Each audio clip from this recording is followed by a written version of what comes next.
Singvad સંજેલીમાં urea ખાતર માટે ખેડૂતોની ભારે ભીડ. ખાતર નહીં મળતા ખેડૂતો પરેશાન, પાકને નુકસાન થવાની ભીતિ. તાત્કાલિક પૂરતો જથ્થો ફાળવવાની માંગ.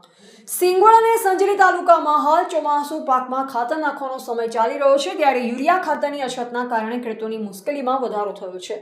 વિવિધ સહકારી મંડળીઓ, ખાતરની દુકાનો અને એગ્રો સેન્ટર બહાર સવારથી યુરિયા ખાતર મેળવવા માટે ખેડૂતોની લાંબી કતારો અને ભારે ભીડ જોવા મળી રહી છે. ખેડૂતોના જણાવ્યા મુજબ અનેક સ્થળોએ મર્યાદિત સ્ટોક આવતો હોવાથી ટોકન મેળવવા માટે વહેલી સવારથી ખેડૂતો રાહ જોઈ રહ્યા છે.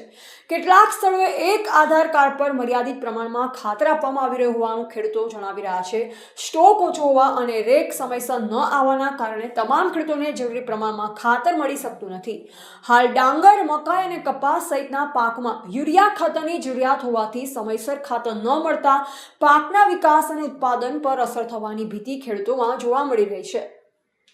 કેટલાક ખેડૂતો છેલ્લા 2-3 દિવસથી મંડળીઓના ચક્કર લગાવી રહ્યા હોવા છતાં ખાતર ન મળતા ખાલી હાથે પરત ફરવાની ફરજ પડી રહી હોવાની ફરિયાદ કરી રહ્યા છે.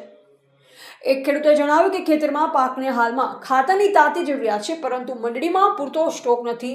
છેલ્લા 2-3 દિવસથી રોજ ચક્કર લગાવીએ છીએ. સંજેલીમાં કેટલાક સ્થળોએ થોડા સમય માટે ખાતરનું વિતરણ શરૂ થયા બાદ ટેકનિકલ કારણોસર પ્રક્રિયા અટકી જતા ખેડૂતોમાં વધુ મુશ્કેલી સર્જાઈ હોવાનું પણ જાણવા મળ્યું છે. ખેડૂતો દ્વારા ખાતર વિતરણમાં પારદર્શિતા જળવાય અને ઉપલબ્ધ જથ્થા નિયમ મુજબ તમામ ખેડૂતો સુધી પહોંચે તેવી માંગ કરવામાં આવી રહી છે. ખેડૂતોમાં એવી પણ ચર્ચા છે કે કેટલાક એગ્રો સેન્ટરોના ગોડાઉનમાં ખાતરનો જથ્થો હોવા છતાં ખેડૂતોને ઉપલબ્ધ ન કરાવતો હોવાની ફરિયાદો સામે આવી રહી છે. જો કે આ અંગે સત્તાવાર તપાસ બાદ જ હકીકત સ્પષ્ટ થઈ શકે છે.